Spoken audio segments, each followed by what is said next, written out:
Good evening and welcome to Midweek. We're so glad that you joined us tonight. Tonight, we're going to be continuing our series on love, and more specifically, we're going to focus on loving others through hospitality. And I like the video we just saw about Mary and Martha because it really speaks to the heart of hospitality. And hospitality is all about connecting with others.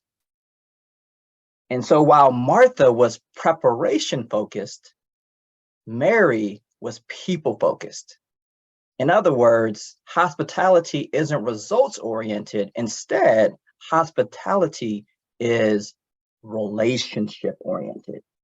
And as a result, hospitality has been called the simplest way to change the world. And that's because the world changes one person, one mind, one heart, and one soul at a time. So let's start out our lesson on hospitality by defining terms. As you can see on the screen, the words hospitality and hospital come from the same root word. And what's interesting is that in our context, those two words have completely different meanings. And so, according to American culture, hospitality is defined as generosity toward guests. And when we say guests, think of friends and think of family.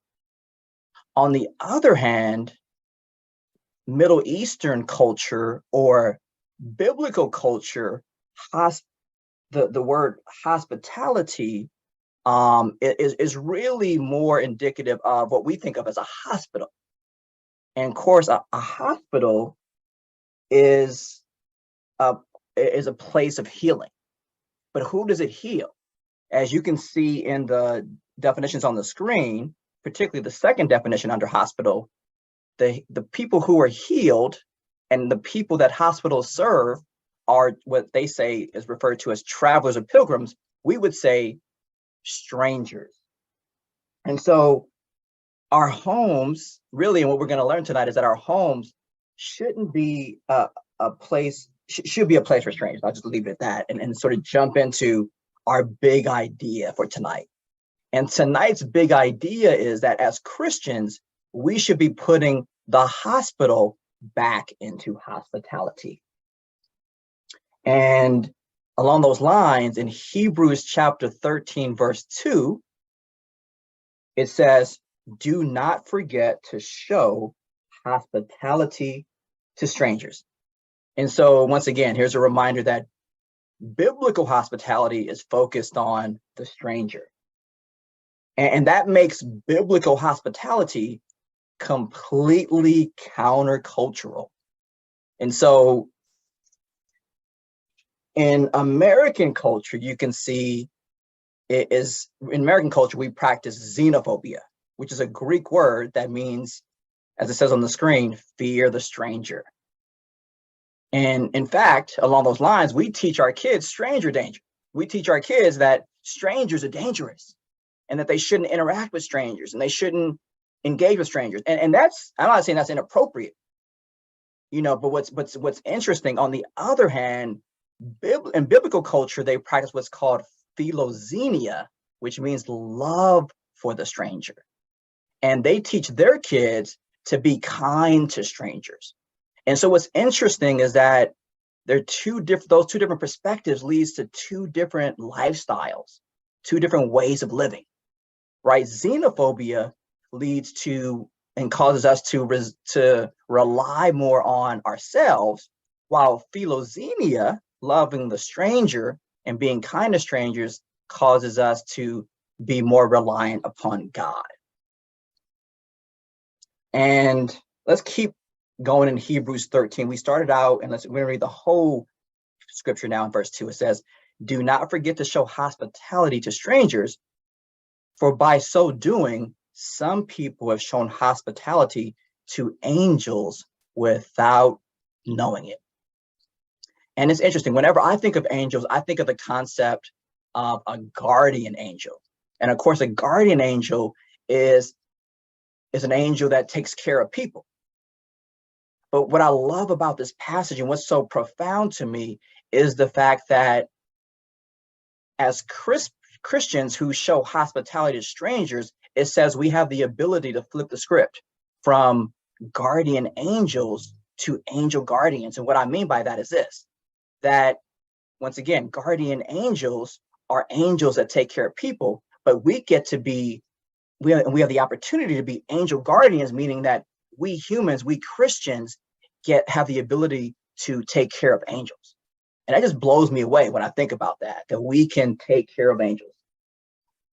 And we can show, by showing hospitality, which is something that we're all encouraged to do. And so I want you to, as I'm transitioning sort of to the next point, I want you to think about, what would Jesus do? Right? WWJD. I want you to think about, what would Jesus do if he were in Los Angeles right now in 2023? What would he be doing? Where would he be? Would he be on the sort of rich side of town or the not so rich side of town? Would he, and who would he be spending time with? Well, the answer, I found an answer, and the answer is in the Bible in Luke chapter 7, verse 34, which says, the Son of Man came eating and drinking. And you say, here is a glutton and a drunkard, a friend of tax collectors and sinners. And so I want to translate that for you. To say it nicely, Jesus, his reputation was, Jesus was a man of the people, right? That was his reputation. But, that's the nice way to say it. Let me say it a bit more bluntly, or maybe the way we would say it today. The way we would say it today is, the word on the street is, Jesus was a man of the streets, that Jesus was in those streets, right? And that, and that got me thinking about this whole concept as I was meditating on the scripture. And it made me realize that, wow, Jesus had street cred. As an interesting thought, that Jesus had street credibility. Another sort of, way to say that is, Jesus, or sort of a related way, is Jesus had a hood pass. And I want you to think about that for a second. If you're from the hood, you already know what I'm going to say, in terms of explaining what a hood pass is. A hood pass is, when you're in the hood, you can't just go every single place you want to go. In many places, you have to know someone to have access to that place, or to that location, or to that community, or to that home, or to that wherever you're going, that store, wherever you're going. And what's interesting is, I used to have it reminds me of a saying that a mentor of mine used to always say, which is, relationships will get you everywhere. And that's definitely true. I would say, not just physically, but I would also say spiritually. And what's interesting is that Jesus built relationships with all kinds of people. And why did he do that, though? Jesus spent time with saints, and he spent time with sinners. Jesus spent time with the religious, and Jesus spent time with the irreligious. And Jesus did that because he understood that people connect socially before they connect spiritually. I want to say that again. People connect socially before they connect spiritually. And he also understood that belonging comes before believing. Belonging comes before believing. And so, and what that sort of tells us is that Jesus, regardless of what environment he was in, he was always focused on the ultimate goal, which was saving souls. He just understood the best way to get there was to not only share the gospel, but to also share our lives, as it says in 1 Thessalonians chapter 2, verse 8. And now that we focused on WWJD, what would Jesus do? Now I want us to focus on DWJD, which stands for do what Jesus did. And we're going to find out what Jesus did in Luke chapter 14. And in Luke chapter 14, these are Jesus's words. He starts out by saying, when you give a luncheon or dinner. And so right away, Jesus is saying, we're expected to show hospitality. We're expected to offer hospitality to other people. He goes on to say, do not invite your friends, your brothers or sisters, your relatives, or, interestingly enough, your rich neighbors. And so what he's saying is that we're, in terms of who we shouldn't, he's telling us who we shouldn't invite here. And what he's saying is we shouldn't necessarily, in terms of, it's okay to invite our friends, our brothers, our sisters, our relatives, or rich neighbors. But what he's really saying is biblical, pure hospitality, pure biblical hospitality is we shouldn't be inviting our friends and our family or even our filthy rich neighbors. What he does go on to say is, if you do, they might invite you back, and so you will be repaid. And so that just means, and what he's saying is that if we, that in other words, I'll put it this way, we shouldn't be offering up hospitality to people who, once again, this is the most pure form of biblical hospitality, is that we're not encouraged to give to people who can't give back to us, right? We're encouraged to give to and we're going to see here in verse who he does tell us to invite when we're offering pure biblical hospitality. He says in verse 13 of chapter 14 in Luke, he says, but when you give a banquet, invite who? The poor, the crippled, the lame, and the blind. And so, stated differently, what he's saying is we should invite the flat broke and the feeble. And so I think, once again, very interesting, very countercultural when we do hospitality, when I do hospitality, top of mind isn't the poor, the crippled, the lame, and the blind. And so Jesus concludes his remarks, at least these remarks on hospitality, by saying, and you will be blessed, although they cannot repay you, you will be repaid at the resurrection of the righteous. And so, how we say this sort of in modern terms is we're blessed to be a blessing, right? Meaning that I don't know what God has blessed you with in terms of a house, in terms of a place to stay. Perhaps perhaps you have a dorm, perhaps you have an apartment, perhaps you have a house. I don't know what you have, but regardless of what your living situation is, we're called as Christians to use our homes for the glory of God.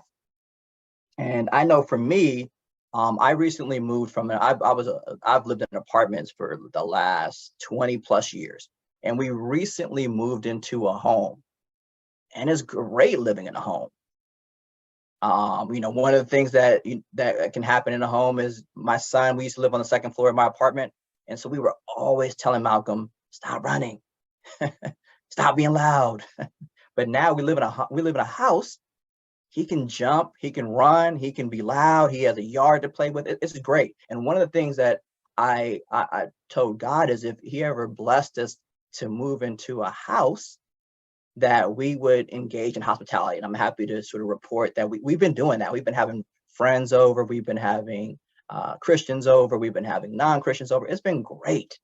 And we've been using one of the things that I've been doing is using the Laker games, using basketball, using the playoffs to just to have people over. And so that's really been a great time, and really sort of a life-giving time. I want to sort of, as we come in for a landing here, I want to remind you of today's and tonight's big idea, which is to put the hospital, as Christians, our job is to put the hospital back in hospitality. And once again, pure biblical hospitality is countercultural, right? It's focused on loving the stranger. It's focused on serving the poor and the lame and the blind, as was said earlier. And I even think about how countercultural biblical Christianity is, or I would just say how countercultural, even just for that matter, hospitality is in general, right? Because many times we look at our homes as, I would say, places of retreat, right, for ourselves, where we're called to look at our homes as places of hospitality to serve others. And, there's a saying that says that I'm sure most of us, if not all of us, are familiar with, which is mi casa es su casa. And what that means is, it's a Spanish saying, and what it means is, my house is your house. And I find that interesting that mi casa su casa is essentially an American saying, right? And I think it speaks to the fact that as Americans, we have a very individualistic culture, an individualistic society, where other cultures might be more communal, right? Where there might be more collectivist focus. They might be focused on everybody instead of just the individual. And so I just think it's a higher call, period. Hospitality is a higher call for many of us, including myself, and biblical hospitality is really a higher call for once again, myself, and I'm sure for many of us as well. And so I want to close with a quote, and this quote is by Henri Nouwen, who was a Dutch theologian. And he said, hospitality means primarily the creation of free space, where the stranger can enter and become a friend instead of an enemy. Hospitality is not to change people, but to offer them space where change can take place. And so with that, I just want to encourage us, brothers and sisters, to follow Jesus' example and to offer up biblical hospitality to those around us.